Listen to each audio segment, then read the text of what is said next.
Routine గా కాకుండా ఈ రోజు బ్రేక్ఫాస్ట్ ఏం చేద్దామా అని ఆలోచించాను. గంట్లు రవ్వగా చేసుకొని గంట్లు రవ్వతో ఉప్మా చేద్దామని డిసైడ్ చేశాను. దానికి కావాల్సిన పదార్థాలన్నీ రెడీ పెట్టాను చూడండి.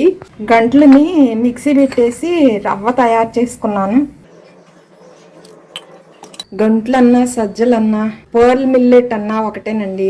చిన్న ఉల్లిపాయ నిలువుగా కట్ చేసి పెట్టుకున్నాను. కాస్త జీడిపప్పు తీసుకున్నాను. పచ్చిమిర్చి, చిన్న క్యారెట్ ముక్క, చిన్న టమాటా కట్ చేసి ముక్కలుగా తీసుకున్నాను. చిన్న అల్లం ముక్కలుగా కట్ చేసి తీసుకున్నాను. పోపు దినుసులు, ఆవాలు, శనగపప్పు, మినప్పప్పు తీసుకున్నాను. ఒక ఎండుమిర్చి, కాస్త కరివేపాకు, కాసిన వేరుశనగ పలుకులు తీసుకున్నాను. ఇవన్నీ పోపేసుకొని గంట్లతో ఉప్మా తయారు చేసేసుకుందాం.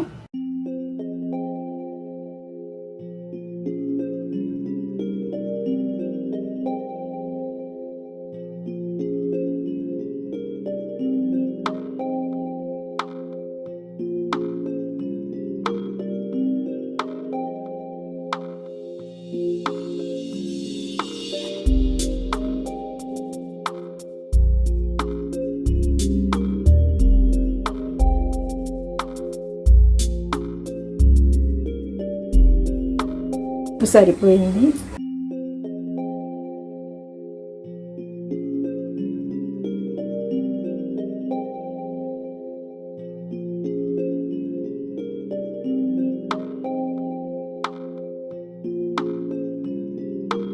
టేస్టీగా గంట్లతో ఉప్మా రెడీ అయ్యింది.